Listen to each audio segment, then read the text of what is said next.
톡쇼는 지역 주민들의 이야기 주민 톡쇼 오늘도 시작합니다. 오늘도 재미있는 지역 소식 가지고 와주신 원채영, 박예린 두 기자분 스튜디오로 모셨습니다. 안녕하세요. 안녕하세요. 안녕하세요. 자, 오늘 시작하기에 앞서서 두 분은 한 주 동안 어떻게 보내셨습니까? 한 주 동안 뭘 했더라? 저는 열심히 자료 찾은 것 같은데요. 와 이거 너무 연기다. 근데 아 진짜로? 굴하다 이거는. 아 제가 해외 사례까지 또 조사를 해봐가지고.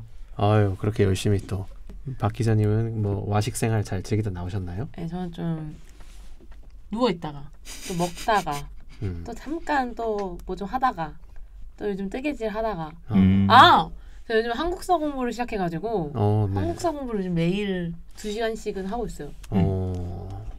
자, 그러면은 원채영 기자 한번 준비해온 이야기를 좀 말씀해 주실까요? 아, 네, 저는 이제 남양주시의 어린 자녀분들 키우시는 어머니 아버지들이 되게 관심을 많이 가지실 소식을 들고 왔는데요. 남양주시에 소재한 어린이집의 이 개수가 계속해서 줄어들고 있는 추세에 있다는 소식을 전해드리고 싶습니다. 이게 22년도에는 저희가 550개소가 총 위치해 있었거든요. 네. 그런데 23년도에는 한 38개소가 줄어가지고 512개소가 됐고, 그리고 25년도에는 이제 465개소로 쭉 감소를 했거든요. 남양주시 전체에 있는 어린이집이라고요? 네. 유치원 맞습니다. 아니고 어린이집만? 네, 어린이집만. 유치원은 현재 이제 남양주시 전체 110개소가 위치해 있다고 교육부에서 나와 있는데, 네. 그런데 교육부에서 이제 전년도 자료를 제공을 하지는 않아서 유치원 개수의 감소 추세는 알아볼 수 없었습니다. 그러니까 사실 작년에 비해서 올해가 거의 10% 정도 줄어든 거죠. 매년 거의 10% 정도 계속 줄어들고 있는데, 네. 그런데 이 원인이 뭔가 살펴보니까 사실 남양주시가 되게 젊은 도시라는 인식이 많잖아요. 네. 특히나 신도시도 있고, 네. 그리고 외부로부터 되게 이제 어린 자녀를 두신 부모님들이 되게 유입이 많은 편인데, 생각보다 우리 시도도 저출생 고령화가 굉장히 심각한 편입니다. 보시면 네. 언뜻 생각하기에는 쉽게 그 어린이집이 감소하고 있는 그 추세가 잘 이해가 되지는 않네요. 왜냐하면 남양주시가 인구가 크게 증가했던 시기를 생각해 보면 네. 진접 신도시가 만들어졌을 때, 네, 또 다산 신도시가 만들어졌을 때였잖아요. 근데 우리가 신도시가 만들어지면 되게 이제 아파트에 특별 공급을 하게 되고, 그 특별 공급의 대부분은 신혼부부들이 청약을 받을 수가 있는 건데, 그렇죠. 신혼부부가 법적으로 7년 혼인한 지 7년 미만인 분들로 정의된다는 걸 생각해 본다면 신도시가 계속 생기는데 어린이가 늘어나지는 못할 망정 줄어든다는 게 언뜻 이해가 잘 되지는 않네요. 이게 데이터를 보자면은 0세부터 이제 7세까지의 인구가 22년도 1월에는 43,900명. 그런데 1년 지나서 23년도 1월에는 43,500명. 여기까지는 괜찮습니다. 네. 그런데 24년도 1월 들어서 갑자기 38,900명으로 확 줄어요. 한 5,000명 정도가 줄었네요. 네. 그 5,000명 다 어디로 갔어요? 그러니까요. 네. 이게 정말 오리무중인데, 또 네. 이 감소세가 둔화가 되지가 않습니다. 25년도 1월에는 다시 한 또 3,400명이 줄어서 35,000명이 됩니다. 그래서 이 24년도부터 시작된 감소 추세가 계속 이어지고 있는 것이라고 볼 수가 있는데요. 네. 그런데 아무래도 저희가 그 입주를 받은 게 2019년이니까, 네. 그러니까 그때 이제 신혼부부로 들어오셨던 분들의 자녀들이 뭐 취약을 하셨거나 등등의 여러 이유로 아무래도 그 저출생과 합쳐서 그런 여러 이유들이 작용을 한 게 아닐까 싶습니다. 네. 그래서 거의 4년 동안 추세로 봤을 때 4년 전이랑 지금이랑 영유아 인구가 거의 5분의 1이 감소한 거거든요. 이게 그럼에도 뭐 영유아 줄어드는 속도에 비해서 어린이집의 감소수는 뭐 그렇게 가파르진 않습니다만, 왜냐하면 영유아 인구는 20%가 줄었는데 어린이집은 같은 기간 동안 10%밖에 안 줄었으니까. 네. 그렇지만 아직도 다산동이나 평내동 아니면 호평동의 대형 국공립 어린이집 같은 경우에는 대기가 여전히 길거든요. 네. 거의 1년 정도 대기해야 된다는 얘기가 맘카페에서 많이 올라오더라고요. 네. 그래서 제가 잠시만요. 그 맘카페에서 올라온다는 거 어떻게 알았어요? 맘카페 가입을 한 거예요? 제 그 가입은 하지는 않았는데 네. 그런데 이제 검색을 해가지고 대기 뭐 호평동 뭐 다산동 아니면 뭐 남양주 대기 뭐 어린이집 대기 기간 뭐 이런 식으로 쳐보니까 네. 다 이렇게 맘카페 검색글들이 나오더라고요. 또 그래요? 제가 회원가입한 곳이 있습니다. 네. 이걸 알아보기 위해서 아이사랑이라고 네. 그 어린이집의 정원을 볼 수 있는 대기 신청을 할 수 있고 정원을 볼 수 있는 사이트가 이렇게 네. 중앙에서 만들어져 있더라고요. 네. 이제 70명이 넘어가는 이런 대형 어린이집 같은 경우에는 아무래도 거의 정원의 한 90%가 넘게 대부분이 차 있더라고요. 뭐 네. 다산이든 호평등이든.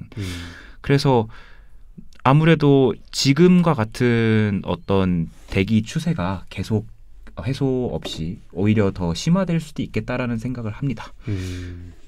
물론 지금 남양주에서도 저기 대비를 하고 있거든요. 네. 어린이집이 뭐 40개가 줄었음에도 불구하고 국공립, 그러니까 사람들에게 인기가 많은 이제 부모님들의 자부담이 거의 없다시피 한 국공립 어린이집 같은 경우에는 작년에 87개소였는데 올해 96개소로 12곳이 늘었습니다. 늘었네요. 네. 이게 또 왜 이런 거냐면은 500세대 이상 단지가 들어서면은 거기 안에 국공립 어린이집을 무조건 만들어야 되는 법이 있거든요. 네. 네, 그래서 그것 때문에 는 거기도 하고 남양주시가 또 추진한 것도 있는 걸로 보입니다. 그래서 아무래도 국공립 어린이집에 대해 그런 대기 기간은 살짝 뭐 계속 연도가 갈수록 조금 나아지지 않을까 싶기도 하네요. 그리고 또 어린이집 이외에도 남양주시가 직접 운영하고 아니면 중앙정부의 통솔을 받아가지고 운영하는 아이돌봄 센터 같은 경우가 있는데요. 그 아이돌봄 센터 같은 경우에는 작년에 19개소에서 올해 27개소로 되게 많이 늘었죠. 네, 가만히 생각해 보니까 그 2019년부터 2023년이었나? 그때까지 그 어린이 수가 어느 정도 유지가 되다가 2023년에서 4년 넘어갈 때, 또 4년에서 5년 넘어갈 때 두 해 연속 급격하게 줄어든 이유를 왠지 알 것 같아요. 그렇게 5,000명, 3,000명 빠져나갔다는 거는 자연적인 요인은 아닌 것 같고 이렇게 생각해 볼 수 있겠죠. 다산 신도시가 2019년에 본격적으로 입주를 했거든요. 그러면 사람들이 전세 놓는 사람들이 되게 많아요. 집주인이. 그래서 처음에 그때 젊은 부모들이 다산 신도시에서 아이를 키우기 좋으니까 그리고 그때는 전세 가격이 그렇게 안 비쌌어요. 네. 그래서 대거 들어왔다가 한 번 계약갱신 청구권을 쓴 거예요. 그래서 4년을 간 거죠. 근데 그 4년 동안에 전세 가격이며 집값이 너무 올랐단 말이죠. 그래서 다산 신도시는 너무 비싸니까 결국 관외로 빠져나가 버린 게 아닌가. 그 숫자가 어린이 5,000명, 3,000명 그 정도 될 것 같다는 생각이 드네요. 다산 신도시가 세대수로 생각해 보면 한 6만 세대 이렇게 되거든요. 네. 5만 세대 후반 이렇게 나오니까 5,000명의 어린이면 세대수로 칠 것 같으면은 한 2,500에서 한 3,000세대 정도 그 정도가 아닐까 추측해 봅니다. 아마 그 정도 세대 수의 감소가 있었을 것 같은 생각이 드네요. 그리고 그 전세 계약 기간이 끝나면 아마 원래 살고 계셨던 집주인분들이 들어오시거나 네. 아니면은 조금 더 연령이 높은 분들이 새롭게 세입자로 들어오거나 그 이유 때문에 그 영유아 수가 급격하게 감소한 게 아닐까 하는 추측입니다. 상당히 신빙성 있는 추측 같은데요. 이게 왜냐하면은 남양주시가 또 인구 현황을 공개를 하는데 최근 몇 년간 인구가 계속 아주 미세한 수치지만 계속해서 빠져나가고 있거든요. 그러니까 그래요? 들어오는 수치보다 빠져나가는 수치가 더 많아요. 물론 이제 뭐 증감이 뭐 거의 100단이긴 한데 거의 증가가 없는 거죠. 그게 지금 몇 년도부터 이야기하는 거예요? 왜냐하면 남양주시가 맨날 인구가 증가하고 있다고 그렇게 홍보를 하지 않나요? 그렇죠. 이제 뭐 80만을 앞두고 있다, 100만을 앞두고 있다 하는데 근데 최근 몇 년간은 증가세가 없고 오히려 아주 미약한 수치로 감소하고 있습니다. 그 몇 년간이 몇 년부터 이야기하는 거죠? 2022년부터. 2022년부터 네. 22, 3, 4 최근 3개년이네요. 그러니까 현재 더 이상 유입될 인구가 없을 만큼 지금 아파트가 꽉 차 있다. 네. 미분양이 거의 없다는 이야기겠죠. 근데 이제 왕숙 신도시가 들어오면 또 얘기가 달라질 그렇죠. 것 같긴 하네요. 네. 이제 어린이집 전체 통계로 봤을 때는 줄어드는 추세에 있지만 국공립 어린이집 같은 경우에는 이제 작년에는 87개소였는데 올해는 96개소로 이제 증가 추세에 있습니다.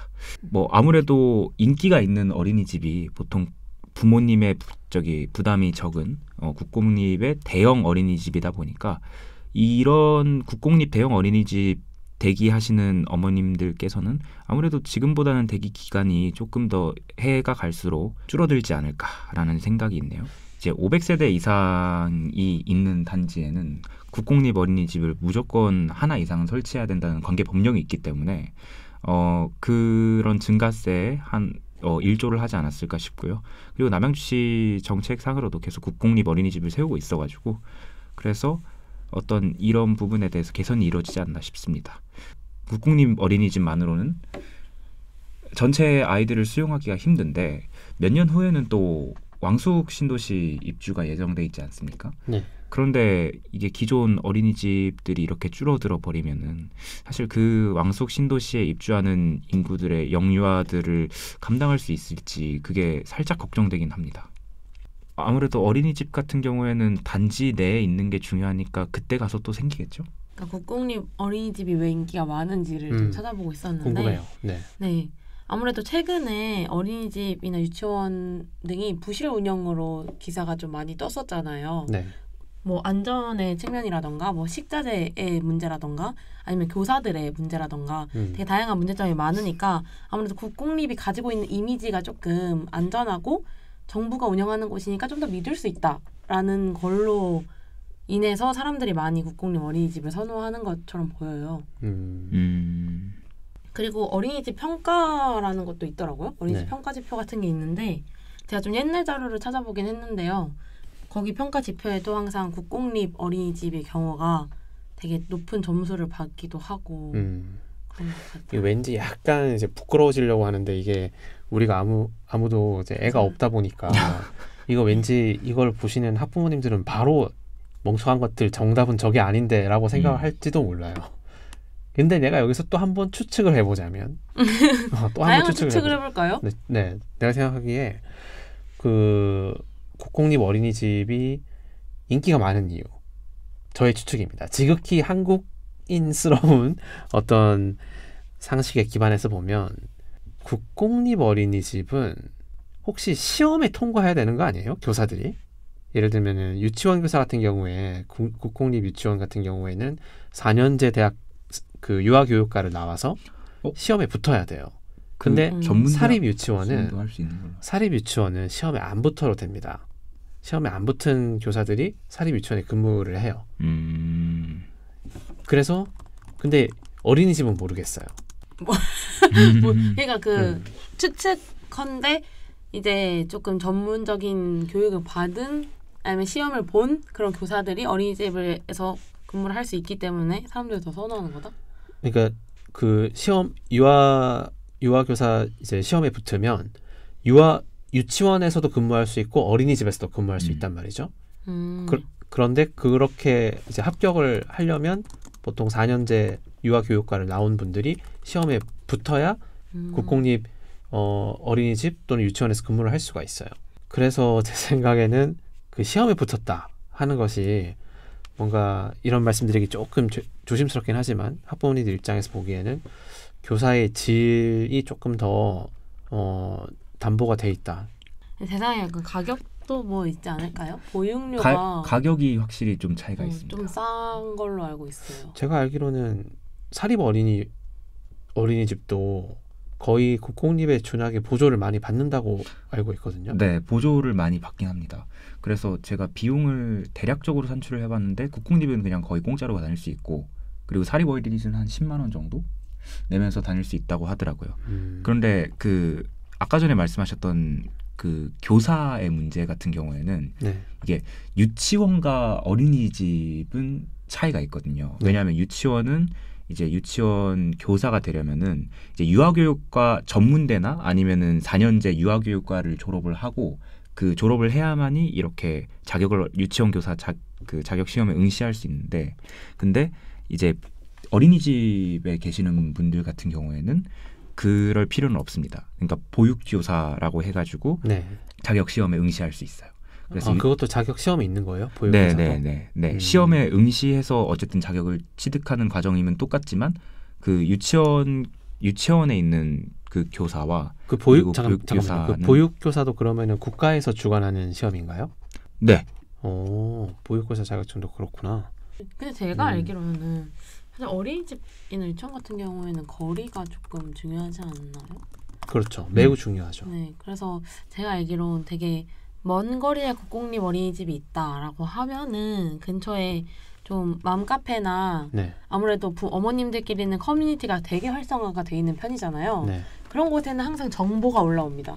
국공립 어린이집보다는 민간이나 가정 어린이집 같은 경우에 정보가 좀 더 많이 올라오는 걸로 알고 있는데 그런 뭔가 후기글 같은 거를 보고 근처에 있는 민간 어린이집을 보내기도 한다고는 알고 있거든요. 또 평이 좋은 어린이집은 국공립 민간 가리지 않고 터져나거든요. 정리해보자면 어린이 수가 급격하게 줄어들고 있고 최근 2년 동안. 근데 그에 비해서 어린이집이 줄어드는 감소율은 절반 정도에 불과하지만 어쨌든 어린이집이 줄어들고 있는 것 역시 우리가 좀 위기라고 인식을 해야 되는 부분이다. 네, 맞습니다. 그리고 그게 향후에 왕숙 신도시에 많은 그 영유아를 키우는 부모님들이 입주할 경우 당분간 문제가 좀 생길 수 있을 것 같다. 그런 내용이었습니다. 맞습니다. 이게 신도시 입주 시기에 어린이집이 매우 부족해지는 현상이 그 우리 신도시에만 있었던 일이 아니거든요. 네. 실제로 저희도 이제 입주할 때 2019년 이후가 뭐 2020년, 2021년에 어린이집 부족이라고 치면은 그때 글이 정말 많이 나와요. 대기가 완전 걸려가지고 이거 언제 들어갈지도 모르겠다고 이렇게 계속 나왔던 시기가 딱 그 시기고 그리고 뭐 어디 청라 이쪽에도 그 입주하고 나서 어린이집 부족 문제가 정말 심각했다고 알고 있거든요. 네. 그래서 아마 왕숙 신도시도 입주하고 몇 년간은 똑같은 문제가 계속 지속될 것으로 예상이 됩니다. 쉽게 사실 얼른 이해가 되지는 않네요. 왜냐하면 대부분 신혼부부가 들어온다는 거는 이미 충분히 다 이제 지자체에서 예측을 할 수 있는 부분인데 왜 수요에 비해서 어린이집을 적게 지어놨을까 하는 그런 생각이 들긴 합니다. 예산의 문제려나요? 근데 보통 어린이집을 짓기보다는 약간 요즘에는 공공형 어린이집이라고 해가지고 국가에서 그 약간 민간 어린이집을 우수 민간 어린이집으로 인정을 해준다고 해야 할까요? 네. 그런 식으로 해가지고 조금 운영비도 지원을 해주고 해가지고 어린이집과 학부모 모두에게 약간 좀 부담을 덜어주는 형식의 어린이집도 많이 유명하다고 하더라고요.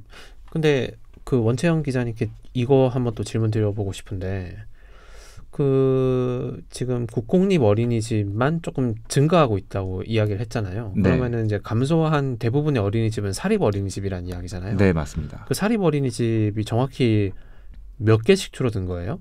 사립 어린이집 같은 경우에는 이제 작년 기준으로 말씀드리면은 올해 47개소 감소한 거죠. 사립 어린이집 그리고 직장 내 어린이집 뭐 다 포함해서. 그 전년도에는요? 그 전년도에는 통계가 정확하게 나와 있지 않아서 파악이 어려웠습니다. 일단 작년 한 해 동안 47개 감소를 했다고요? 사립 어린이집이? 네. 그렇구나. 그 사립 어린이집이 폐업을 하는 것이 정말 쉽지 않은 결정일 텐데 제가 알기로는 그 사립 어린이집 폐업을 하게 되면 그 자녀 재산이 설립자한테 돌아가는 게 아니고 국고에 귀속된단 말이죠. 그래서 폐업을 못해요. 되게 원장님들이 자기 재산을 되찾을 수 없으니까 어떻게든 버티려고 하시는데 그럼에도 47개나 감소를 했다면 원생들을 모집하기가 힘들었다. 그렇게 생각해 볼 수 있겠네요. 그러면은 사립 어린이집이 아무래도 급격히 감소했다는 거는 역시 줄어든 영유아 그 탓이 굉장히 컸다고 그렇게 볼 수 있겠네요. 네, 아무래도.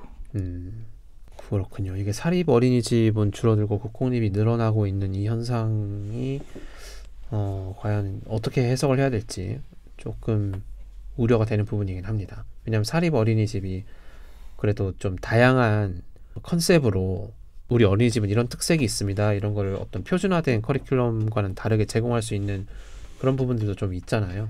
네, 그렇죠.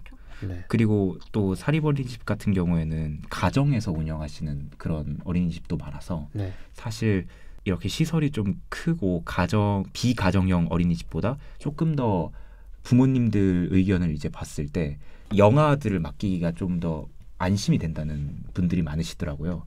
그래서 영아 보육에 대한 수요를 과연 이렇게 사립 어린이집, 특히나 가정형 어린이집이 폐업을 많이 해버리면 어떻게 감당할 것이냐라는 우려가 또 들기도 하고요. 잘 알겠습니다.